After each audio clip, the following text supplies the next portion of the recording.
Estamos con la hora clave. Recordamos que pueden interactuar con nosotros a través de la etiqueta numeral hora clave. Y le damos la bienvenida a nuestro invitado Máximo Sánchez. Máximo es secretario general nacional de Fuerza Vecinal, pero además es el presidente del Consejo Municipal de Chacao. Bienvenido. Y tiene parte de la responsabilidad en el municipio donde tú y yo vivimos. Así es. Y estamos frente a un hecho importante que son las elecciones de alcalde del próximo fin de semana. Exactamente. Ahora cuéntanos un poco cómo está, Máximo, el ambiente electoral aquí en Chacao. Bueno, yo creo que los niveles de participación de cara a estas elecciones del 27 de julio van a ser mucho mayores que las elecciones del 25 de mayo, donde conseguimos a muchos electores con mucha desinformación. Había gente que no sabía ni siquiera qué se elegía. Nos preguntaban cuándo son las elecciones. Mucha desinformación. Eso tiene que ver con estos cronogramas electorales muy apretados, con campañas muy cortas, pero producto de que vivimos primero ese proceso del 25 de mayo, hoy en día la gente está un poco más informada, vio los resultados del 25 de mayo, donde la gran mayoría de gobernaciones está en manos del PSUV, vio cómo quedó configurada la Asamblea Nacional, casi que un 100% con diputados del PSUV, y la gente saca sus conclusiones y aprende de esos procesos. Entonces, sabe que ahora los municipios, sobre todo aquellos que están en manos de alcaldes opositores, está en riesgo, y eso ha venido estimulando mucho que aumente la participación. Otro factor que aumenta la participación es el tema de que se ha perfeccionado el tema de la unidad de los candidatos opositores en el país. Son un número muy importante de alcaldes opositores que llevan absolutamente todos los factores políticos apoyándolos. Esos factores ayudan a aumentar la participación. Entonces yo creo que definitivamente el 27 de julio van a ser muchos más los venezolanos que van a participar, y en particular en Chacao, donde tienen una gestión del alcalde Gustavo Duque muy lucida, muy en la cotidianidad, muy incorporada en la cotidianidad del vecino. El vecino sabe que hoy en día muchos de ellos tienen agua 24 horas al día, producto de una política en materia de escasez de agua en el municipio de Chacao, con la construcción de pozos de aguas profundas, con camiones cisternas donde todavía no hay pozos de aguas profundas. Vio la diferencia sustancial en el tema del alumbrado público. Cuando Gustavo llega a la alcaldía, consigue que en los postes hay unos pendones que decían: si esta luminaria no prende, llame a Corpuelé. Ustedes que son vecinos de Chacao deben recordar esos pendones.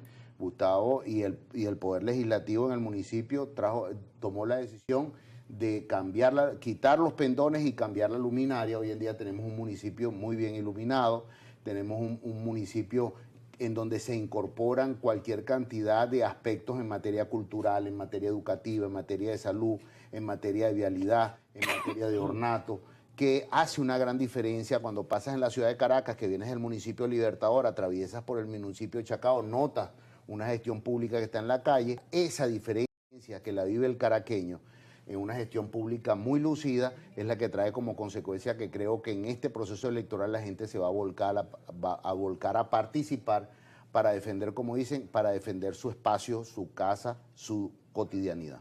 El tema de la seguridad, que siempre se habló mucho, pero el alcalde actual, Gustavo Duque, ha destacado mucho su actividad y se le reconoce incluso su gestión cuando estuvo al frente de la seguridad ciudadana. Muchos dicen incluso que su elección fue más producto de los vecinos, claro, que de las organizaciones políticas. Sí, recordemos que Gustavo viene, antes de ser alcalde, ser el director de seguridad ciudadana del municipio. Estaba muy involucrado con el tema de la seguridad, y efectivamente en ese momento, estoy hablando 2017, 2018, los partidos políticos deciden no participar, y nosotros logramos inscribir a Gustavo Duque por iniciativa propia, con el acompañamiento de los dirigentes vecinales de las asociaciones de vecinos. Fue muy sencillo, muy fácil conseguir las firmas que pedía el CNE para inscribirla. Lo inscribimos con la firma de los vecinos. Luego de haberlo inscrito, 4 partidos políticos se acercan a nosotros y nos dicen que quieren apoyar a Gustavo. No podían convivir las dos postulaciones por iniciativa propia y partidos políticos, y así con esos 4 partidos políticos vamos a su primer proceso político electoral, donde ganó de una manera muy cómoda. Ahora, ¿qué piensas, por ejemplo, en general? Pues yo creo que una de las cosas que enriquece la gestión política es la crítica y la autocrítica. Si hay cosas que o no se están haciendo suficientemente bien o no se están haciendo y la gente las requiere. porque no podemos desconocer que se escuchan muchas críticas y que se está, por ejemplo, en el tema de construcción, se están construyendo cosas que no son legales en sitios donde no deben ser construidas. Entonces, ¿qué es lo que está pasando? Que se nota evidentemente, porque la cosa fuera una autopista sin problemas, si no existiera un descontento, ese descontento tiene que tener una base. Eso es verdad lo que tú estás planteando, pero lo que no saben muchos vecinos, un número muy importante, sobre todo los dirigentes vecinales sí lo saben, pero muchos vecinos no lo saben, es que muchas de esas construcciones, por no decir el 100%, están ancladas en amparos constitucionales ante los tribunales. O sea, el municipio cierra la obra, luego el quien está construyendo la obra recurre ante los tribunales y con esa medida el municipio no puede hacer otra cosa. De esa manera se siguen construyendo esos negocios, lo cual la política del municipio es en contra de ella, lo cierra, pero la medida del tribunal obliga a que sigan funcionando. Esa es la realidad que estamos viendo en el municipio de Chacao. No es una política del gobierno municipal otorgar permisos en lugares en donde no corresponde de acuerdo a la zonificación urbana. Bueno, Dios quiera, porque si no tendríamos un pandemonium ahí. Así es. Y por alguna razón... Ha sido una lucha muy dura. Gente que no está Los vecinos que son dirigentes vecinales, que están en las asociaciones de vecinos, en algunos consejos comunales y los jueces de paz que se incorporan a la política municipal, están todos claros que, por decir, casi hacia el 100%, si no el 100% de esos negocios, funcionan amparados en medidas de los tribunales. Ahora, lo otro, ¿qué está pasando con lo que comentabas tú mismo al principio? Es decir, ¿cuáles son las cosas que están desalentando el voto? Yo diría, desinformación, es verdad, porque antes había una información que procedía del propio Consejo Nacional Electoral que, es decir, por aclarar el panorama, animaba a la gente a ir a votar. Sí. Ahora ni siquiera tú abres la página web del CNE y prácticamente no tienes acceso porque no funciona. Hay gente que ha tenido que llamar directamente a concejales, al propio alcalde. Mire, ¿cómo yo me busco para ver si me cambiaron de centro o lo que sea? Porque no hay manera de acceder a la información del CNE. Sí, definitivamente este cronograma electoral en el cual estamos ahorita de cara a las elecciones del 27 de julio fue un cronograma muy apresurado, muy apretado. De hecho, casi que no hubo tiempo para que la gente pudiese actualizar en el registro electoral, que los nuevos electores se inscribieran, pero más allá de Chacao, pongamos un ejemplo, una persona que vive en Cúpira, para inscribirse en el registro electoral, tiene que ir o a Los Teques o a Caracas cuando no son elecciones, o sea, se dificulta. De hecho, nosotros como partido político, cuando fuimos convocados por la Asamblea Nacional para hablar de la reforma de las leyes electorales, nosotros consignamos un documento en donde solicitamos para los venezolanos en el país que se abriera un proceso mucho más cómodo para que los electores se pudieran inscribir, por ejemplo, poniéndote el ejemplo de Cúpira, o por decir la Venezuela profunda, que absolutamente en todas las parroquias del país existiera un centro de actualización, cosa que no se pudo hacer, pero lo solicitamos por escrito. Y también solicitamos por escrito que los venezolanos que están fuera del país, el gobierno facilitara los mecanismos para que se inscribieran, no importa en qué lugar del mundo estuvieran, para que pudiesen ejercer sus derechos políticos.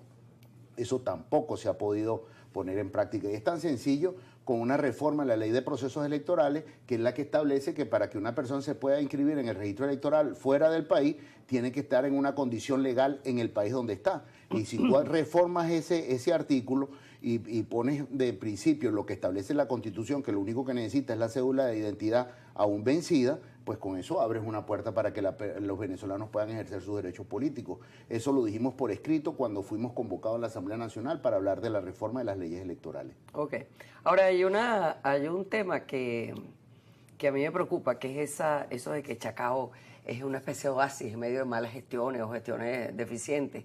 Entonces ahora se está mudando hasta la gente del gobierno para Chacao. Pues cada vez que construye una casa aquí, eso, bueno, fulano de tal, y tú ves que, bueno, quieren irse para Chacao ahora. Sí. De eso el municipio también tiene que cuidarse un poco, en el sentido no de no recibir a quien quiera vivir ahí, sino de dormirse en los laureles, de que somos lo mejor para que falten cosas por hacer. Cada vez que hay un candidato o una nueva umbral de elección, hay una serie de planes para hacer lo que todavía no se ha hecho o que todavía no está la gente satisfecha. ¿Ustedes tienen un programa al respecto? Claro que sí. Ajá. Nosotros nos sentimos primero muy contentos con lo que hemos hecho, pero además tenemos un camino de muchas cosas por hacer. En el video de respaldo que ha estado pasando mientras se da esta entrevista, no solamente se ven los adelantos en todas las materias de ornato, en materia cultural, sino además una promesa que en los próximos días los vecinos van a tener, esa que está pasando en este momento, que es la inauguración de la Plaza del Inmigrante en el Casco, en la Urbanización Bolívar del municipio. ¿Qué otro municipio del país está haciendo una obra de estas magnitudes? Pues ninguno. Y eso significa que tienes un poder legislativo representado con los concejales y un alcalde, que en este caso es Gustavo Duque, que dirigen los fondos públicos hacia donde están las verdaderas necesidades de los vecinos. Y nosotros queremos replicar, queremos que en todo el país existan alcaldes como Gustavo Duque y concejales como los que acompañan a Gustavo Duque para que gestiones exitosas como las que se muestran en Chacao puedan ser replicadas en todos los municipios del país. Al día de hoy, Fuerza Vecinal puede mostrar con orgullo las gestiones de Morel David en Nueva Esparta, de Manuel Ferreira en Lechería, de León Jurado en San Diego, de Darwin González en Baruta, de Raciel Rodríguez en Guatire, de Osvaldo Serpa en Portuguesa, de Daniel Quiñones en Lara, y podría hacerte una lista mucho más larga. Gestiones en algunos municipios con pocos recursos, en otros municipios con un poco más de recursos, pero gestiones exitosas, volcadas a resolver los problemas de la gente. Ahora, ¿cuál sería el reto en este momento, ya conociendo ya la experiencia, los resultados de estos años del municipio? ¿Cuál piensas tú que sigue siendo el reto para la gobernanza en Chacao? Nosotros tenemos que continuar con esta política pública en donde se pone el acento en las necesidades de los vecinos. Por ejemplo, tenemos el tema del agua, que es una competencia. Nosotros hemos podido decir, eso es competencia de Hidrocapital y lavarnos las manos. No, nos hemos involucrado y hemos sido parte de la solución, pero hay mucho por hacer, porque aunque tenemos más de 30 pozos de aguas profundas en el municipio, en donde le hemos resuelto el problema del agua las 24 horas del día, todos los días del año, a un número importante de vecinos, pues todavía faltan muchos vecinos que le hace falta la solución del problema del agua, porque incluso Hidrocapital no es solamente que en todo el país tenemos racionamiento de agua, sino que además tenemos incumplimiento de ese racionamiento. Entonces hay lugares del país y del municipio en donde esa situación es compleja. Por eso también tenemos camiones de cisternas para resolver los problemas donde no tenemos los pozos de agua profunda, pero definitivamente hay mucho camino por adelantar para que el 100% de nuestros vecinos no tenga problemas de agua en sus hogares. El tema de la seguridad ciudadana. Nosotros tenemos con orgullo un sistema de cámaras en todo el municipio con un centro de monitoreo de esas cámaras. No sé si lo conoces, Maki. Claro, no, sí, claro. Bueno, una cosa he oído al respecto, no he ido a ese centro. Deberías ir, lo vas a ver y vas a quedar gratamente impresionado. Ahora, una de las cosas que la gente dice, ¿por qué, aunque sea de un poco de tarde y de noche, no hay un poquito de patrullaje? Sí lo hay, pero además es que nosotros hemos incorporado un concepto nuevo al tema de la seguridad ciudadana. Explícame, porque yo nunca he visto algo patrullando por mi casa. Te lo explico. Cuando Gustavo Duque, por eso te dije que antes de ser alcalde él fue director de Seguridad Ciudadana, cuando él empieza desde la Dirección de Seguridad Ciudadana a incorporar a los vecinos un concepto de seguridad distinto al tradicional. ¿Cuál es? Recuerden que tenemos los grupos de WhatsApp, él empezó a tener grupos de WhatsApp por sectores, con chat, y la gente directamente se involucraba. Entonces, la seguridad ciudadana no la tienes que ver tú en el policía uniformado, en la patrulla que pasa frente a tu casa, sino que tú como vecina de Chacao, si estás incorporada en un grupo de WhatsApp, tú dices por el grupo, mira, aquí hay una persona que tiene mucho rato estacionada, la veo con una actitud sospechosa, y en segundos llega una patrulla, llega un motorizado, lo entrevista. Entonces, por eso cuando tú me hablas de patrullaje, y lo entiendo y respeto tu opinión, en el sentido que es la visión tradicional del tema de la seguridad. Sí, nosotros hemos ido un paso más adelante. Ayuda, es lo que la gente resiente ahora, la gente está acostumbrada a otra cosa. Sí la hay, pero te estoy explicando que nosotros hemos ido avanzando un esquema en donde el vecino es parte de esa gestión, es parte de esa política pública en materia de seguridad ciudadana. Ok. Bueno, mira, nos has dado aquí una serie de información para los vecinos específicamente de Chacao y la gente de Fuerza Vecinal que quisieran una información un poco más detallada de la que se ha dado públicamente y tú nos las has proporcionado. Así que te agradezco mucho que hayas venido, Máximo. Muchas gracias por la oportunidad. Quisiera, antes de despedirme, yo soy politólogo, los venezolanos estamos en una etapa de reflexión para lograr ese deseo de cambio que demuestran todas las encuestas de opinión pública en Venezuela. Hay un gran deseo de cambio y el cambio se va a lograr con el voto. Muchas gracias por la oportunidad. Gracias a ti. Vamos a la pausa y ya venimos.